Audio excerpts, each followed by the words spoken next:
بسم اللہ الرحمن الرحیم، السلام علیکم۔ آپ دیکھ رہے ہیں 9 بدر ٹی وی انٹرنیشنل اور میں ہوں نصیر جرمنی کے اسٹوڈیو سے۔ ہمارے ساتھ ایک بہت ہی پیاری شخصیت ہے، کینیڈا میں ہے، ہم ان کے پاس چلتے ہیں، ان کا تعارف حاصل کریں گے۔ جی السلام علیکم۔ وعلیکم السلام ورحمۃ اللہ وبرکاتہ۔ آپ ٹھیک ٹھاک ہیں؟ کیسی طبیعت ہے؟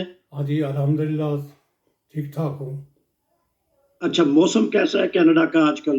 موسم آج بہت اچھا ہے، دھوپ نکلی ہوئی تھی اور تقریباً پلس میں تھا۔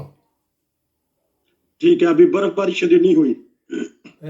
برف باری ہوئی ہے، بہت بہت برف باری ہوئی ہے، مگر اس وقت نہیں ہے۔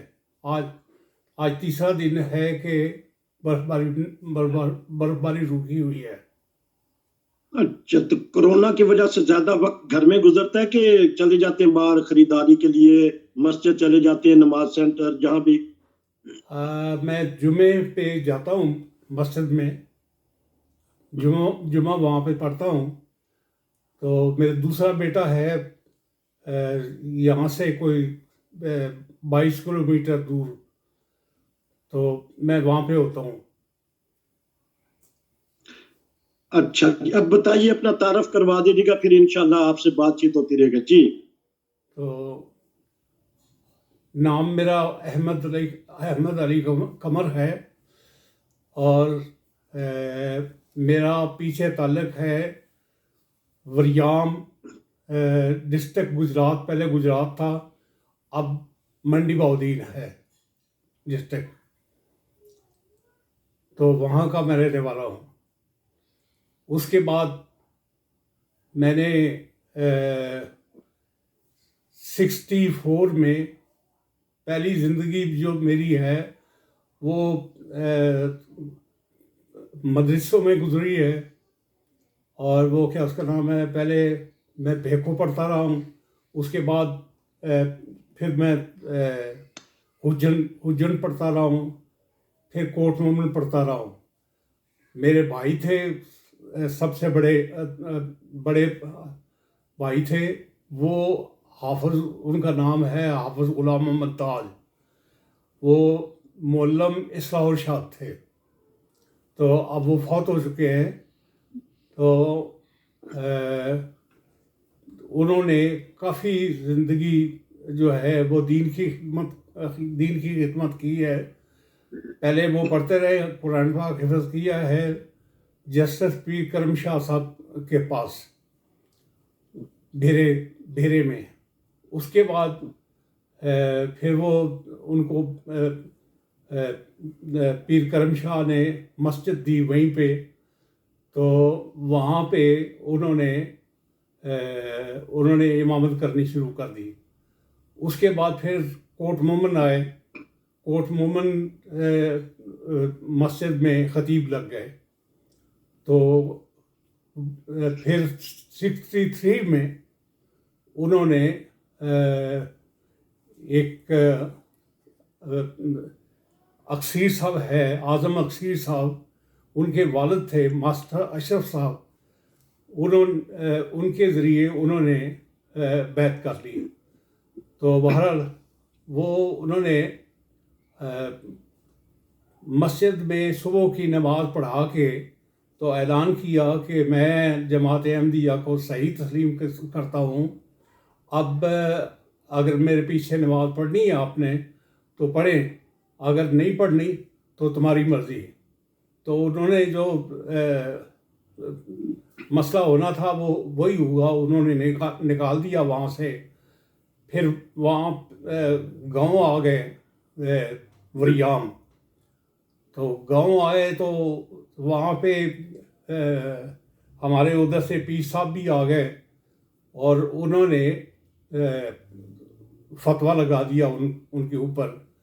تو فتوے میں نکاح بھی فکس کر دیا، اور ان کو کافی اذیت وغیرہ بھی دینے شروع کر دی، اور انہوں نے یہ کہا کہ جو اس پودے کو ختم کرے گا وہ بڑا درجہ حاصل کرے گا۔ تو اس کے بعد پھر بچے کے دل میں یہی یہ ہوگی، پیر صاحب کا فرمان ہے تو میں ختم کروں. بہرحال وہ اللہ تعالیٰ رکھنے والا ہوتا ہے، تو ان کو کچھ بھی نہیں ہوا، وہ دوسرے راستے سے نکل گئے. تو جب وہ دوسرے راستے سے نکلے ہیں تو محفوظ رہے اللہ تعالیٰ کے فضل سے. تو پھر وہ ربوہ گئے. ربوہ جا کے تو وہ حافظ قرآن تھے، ان کو اور کتابیں وغیرہ بھی انہوں نے پڑھی ہوئی تھی، اور دینی علوم بھی تھا. تو ان کو ایز اے معلم اصلاح ارشاد تعینات کر دیا. وہ اچھا، سیالکوٹ. یہاں آپ لیتے، اچھا یہاں لیتے ہیں ایک وقفہ، تو وقفے کے بعد دوبارہ سلسلہ یہیں سے شروع کرتے ہیں. اچھا، ناظرین لیتے ہیں ایک وقفہ. اصل میں نہ ابھی میں کرتا ہوں، کوئی کاٹ لیں گے، کوئی بات نہیں. وقفے کے بعد دوبارہ حاضر ہمارے بہت ہی پیارے ساتھی دوست احمد علی صاحب قمر اپنے بہت ہی پیارے ایمان فروز واقعات بتا رہے ہیں. میں یہ سوال پوچھوں گا کہ آپ بھائی جان کے پاس کیا کرنے گئے تھے جنہوں نے بیعت کر لی تھی؟ ان کو ڈھونڈنے گئے تھے یا ان کو واپس اپنی طرف لینے کے لیے گئے تھے؟ میں اصل میں ان کے دو ایک واقعات ہو چکے تھے، کیونکہ وہ اسی سلسلے میں میری شکایت بھی ہوئی تھی. والد صاحب نے کے پاس شکایت لگائی تھی کسی آدمی نے کہ یہ بھی مسجد میں جا رہا ہے، اور پھر مجھے کچھ بھائی کی محبت نے بھی جوش مارا بھی، وہ پتہ نہیں کہاں پہ ہیں. بہرحال مجھے پتہ چل گیا کہ وہ شیخو پورے میں ہیں، اور شیخو پورے میں میں گیا ہوں. تو وہاں پہ جا کے تو کچھ دن ٹھہرنے کے بعد میں نے تحقیق کرنی شروع کی، اور تحقیق کی تو میں لاہور میں جا رہا تھا. تو لاہور میں جا کے تو ایک راستے میں ٹرین میں ایک پادری تھا، تو وہ لوگوں کو یہ سمجھا رہا تھا کہ اس طرح اگر تم ایک آدمی ہے، اس نے پار جانا ہے، اور تم پار جانا ہے تو ایک کا ملاح ہے اور ایک کا نہیں ہے، تو آپ کون سی بیڑی میں بیٹھو گے؟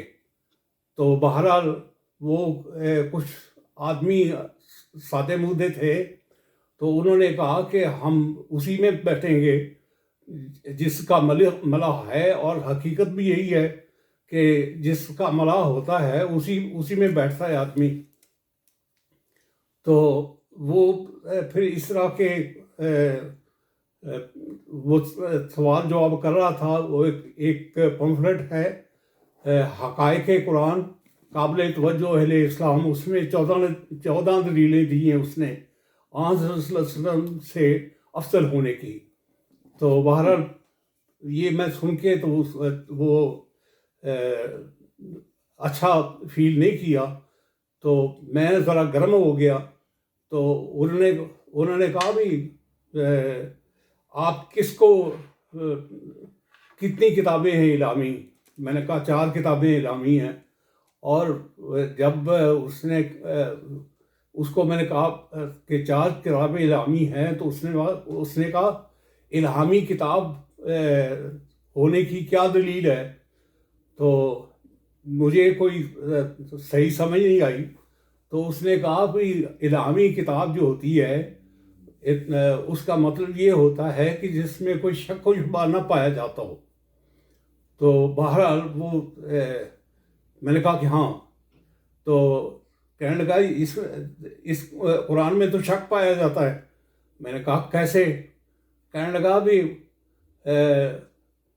اس نے تفصیل سے نام بتانے شروع کیے. شاہ عبد القادر محدث دہلوی نے اتنی ایتیں منسوخ لکھی ہے. شاہ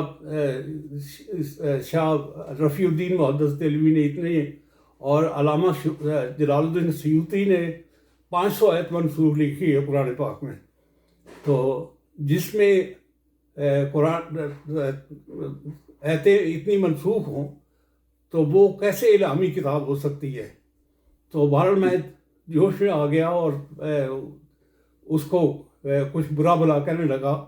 تو اس نے کہا بھی بجائے اس کے کہ تو میرے ساتھ الجھے، اور وہ کیا اس کا نام ہے، پھر میں لاہور جا رہا تھا، میں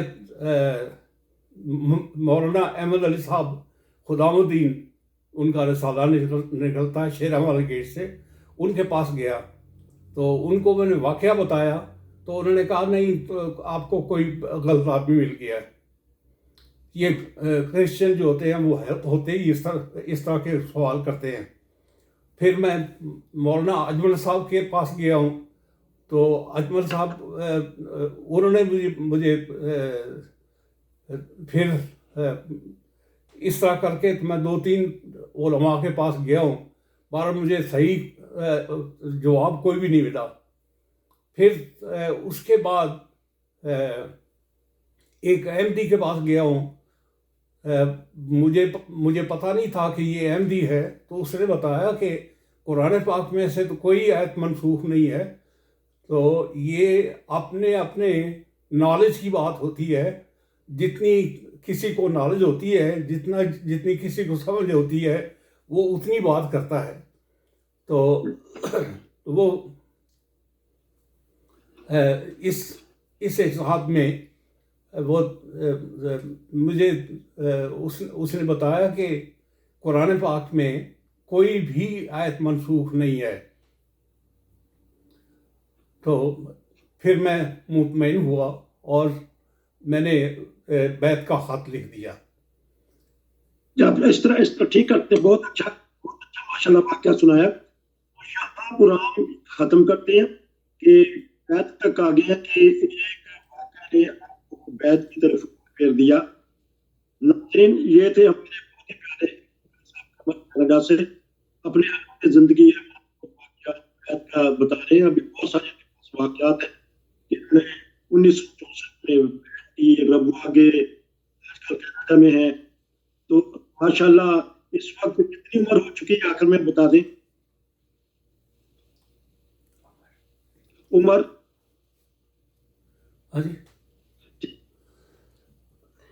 اب رابطہ ختم ہو گیا، اس کو کاٹ دیں، اس کو لگتا ہے کہ وہ نہیں سن سکے. میں پھر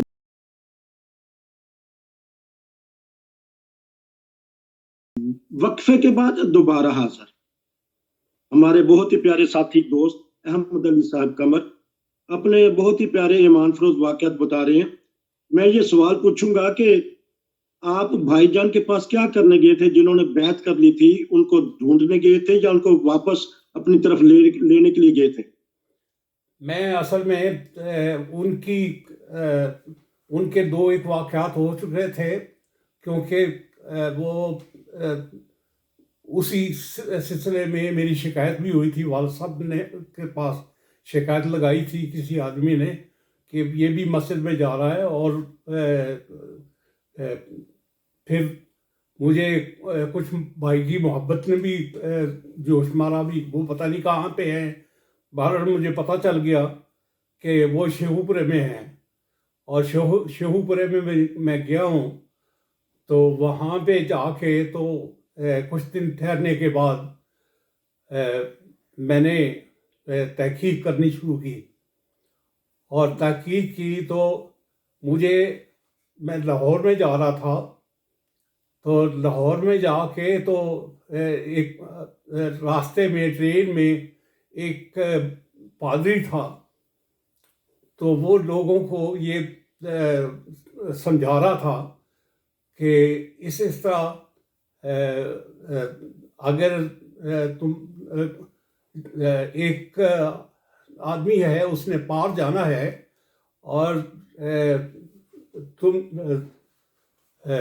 پار جانا ہے تو ایک کا ملاح ہے اور ایک کا نہیں ہے، تو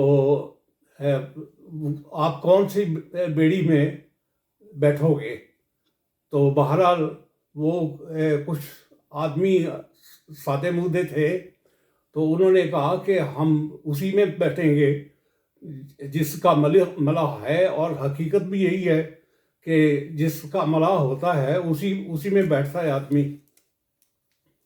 تو وہ پھر اس طرح کے وہ سوال جواب کر رہا تھا. وہ ایک پمفلٹ ہے حقائق قرآن قابل توجہ اہل اسلام، اس میں 14 دلیلیں دی ہیں اس نے آن صلی اللہ علیہ وسلم سے افضل ہونے کی. تو بہرحال یہ میں سن کے تو وہ اچھا فیل نہیں کیا، تو میں ذرا گرم ہو گیا. تو انہوں نے کہا بھی آپ کس کو کتنی کتابیں ہیں اعلامی؟ میں نے کہا 4 کتابیں اعلامی ہیں. اور جب اس کو میں نے کہا کہ 4 کتابیں اعلامی ہیں تو اس نے کہا الہامی کتاب ہونے کی کیا دلیل ہے؟